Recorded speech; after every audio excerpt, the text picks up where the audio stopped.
Good morning, brand DIYers. How are you? It is Mark here. It is a kind of so-so Thursday morning. Not too sunny, not too bright, but a good day for building brands, I say. And I want to talk about a topic today that just causes endless conversation, at least in the old guy and gal circles that I hang out in a lot, and that is digital marketing. And is that first word even necessary anymore? Because I believe, this is my thought, and I think it's reality. There is no such thing as digital marketing. Now, before I dig into that little hot topic, let me just go back a bit and give it some context. When I came up in the world of advertising, international marketing was a big deal. I grew up, I started working in Hong Kong. And after I worked in Hong Kong, I went and worked in Europe. And back then, marketing in the outposts, if you were working on a North American brand, the outposts like Europe and Asia, was like figuring out what the North American positioning was for the product, and then adapting that to a local market with local sensibilities. Um, Great case in point, I used to work on Rado watches, the watches with the sort of rounded bezel, the rounded face on them. And I remember this was a real eye opener. They were very, very hot items in Hong Kong. It was a Swiss watch.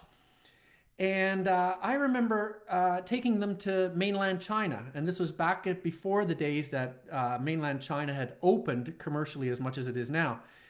And I remember that we had to take our marketing back 20 years for mainland China because in mainland China, the folks were not familiar with quartz watches, that is, watches with batteries. So what we had to do is go back and market Rado watches as winding watches. And then very quickly we progressed to self-winding watches, the ones that wind when you wear them on your wrist. And only after we did that could we move them forward into the idea of quartz watches, which is watches driven by batteries. Small sort of case, but the whole idea is that for a product that was entirely unfamiliar in this new market, we had to completely change the way we marketed things to them. And this was kind of the reality in a pre-internet era where a pair of pants or a blender that was made in North America had to be sold differently in Asia and in Europe than it was in North America. So there was a real thing around international marketing. Now, you notice I use that word internet because what happened was the internet. And what we discovered was that the need for international marketing kind of just went away. Somebody in Hong Kong could easily set up a shop successfully in my backyard and outcompete me. And from my home here in Canada, I could successfully set up a shop in Europe, in Italy or France, and outcompete over there. So, I didn't even need to translate my website. Google would do that for me. So, literally, the entire world was competing with me now in my backyard, and I could compete with people who previously had a protected status in another part of the world. There were no more fences or boundaries, and international marketing went away. This has happened again and again and again, and that's why it's useful to study history a little bit. There used to be a huge gap, for example, when I started in advertising between what we called above the line and below the line advertising. For those of you who find this an unfamiliar term, above the line was TV, print, poster. And below the line was more targeted marketing through direct mail. It was a pretty elitist way of putting things. We used to call the below the line people, we used to call them junk mail.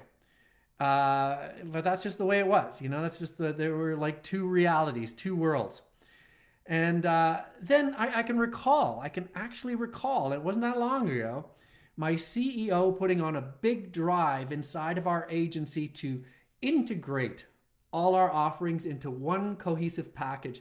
And we thought this was pretty revolutionary. When I went to my clients, though, they laughed like we were the final ones to get the joke. We had been so clued out for so long They said, of course, there is no above the line and below the line. There is only marketing. Duh. Which brings us to today.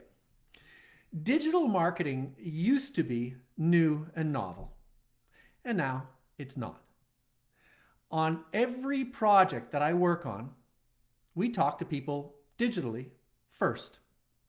Increasingly, there is no other way that we talk to them.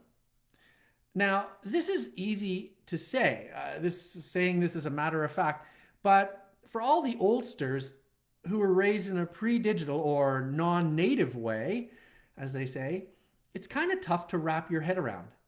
It's a bit like when we went from imperial to metric. You know, I was a little kid when this happened, when in Canada we went from imperial measurement to metric measurement. But I still measure my height in centimeters, but I know my height in feet and inches.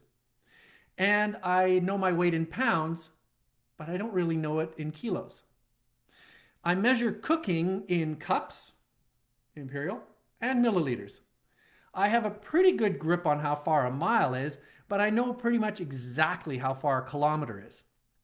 And one thing I know for sure, liters is way easier than quarts and pints. Pints and quarts, I just cannot wrap my head around at all. Anyway, end of rant.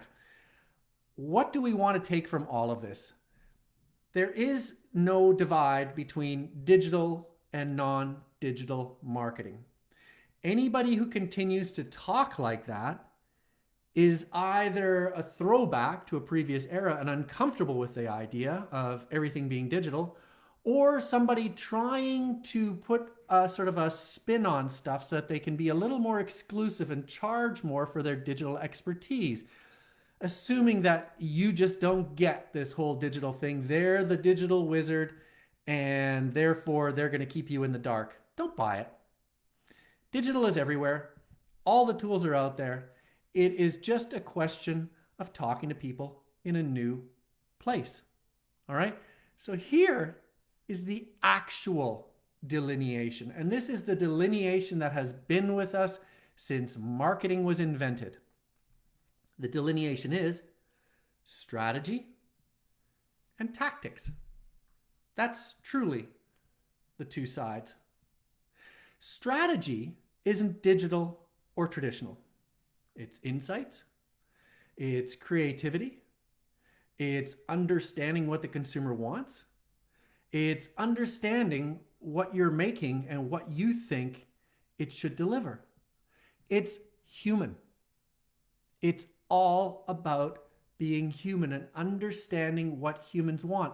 And that isn't digital or non-digital. That isn't daunting or scary. It's psychology. It's studying us as people. This is where I add my most value as a brand expert. I help people understand other people and figure out what they want. And that's strategy. And then when it comes to tactics, well, heck, how are we going to reach those people with the right insights and the right messages and measure if they're responding to our messages? Duh. Digital just makes sense. Not only does it cost a fraction of what advertising used to cost, but I can get instant feedback and I can tweak stuff and I can put messages out there. Sure, I got to recut what used to be a TV commercial into bite-sized chunks and put the reward right up front. So what? It's not like we've ever had to change, like we've ever not had to change. We constantly change in this game.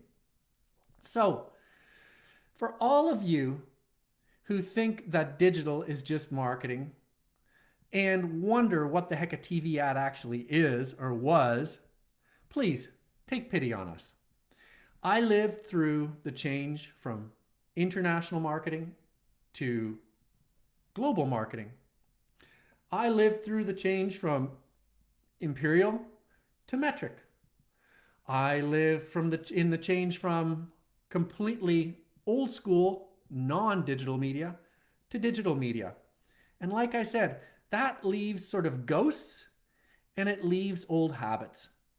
However, anybody who says, well, there is a divide between digital and traditional, you know what, folks, you're like me. I know it's kind of an old habit, but it's gone. Give it up. The world is digital, and the thing that matters, the real thing that matters, is thinking in terms of strategy and tactics. So that's all I got for you today. I hope it's helpful. I hope it provokes a bit of conversation, although I probably think it's probably more of a big deal in my head as an old guy than it is in anybody else's head. You're probably like all my clients were when we decide to integrate our offering. You'll probably go, duh, of course. Anywho, I hope you have a terrific day. I hope you have a productive day. Let's go build some brands. Talk to you soon.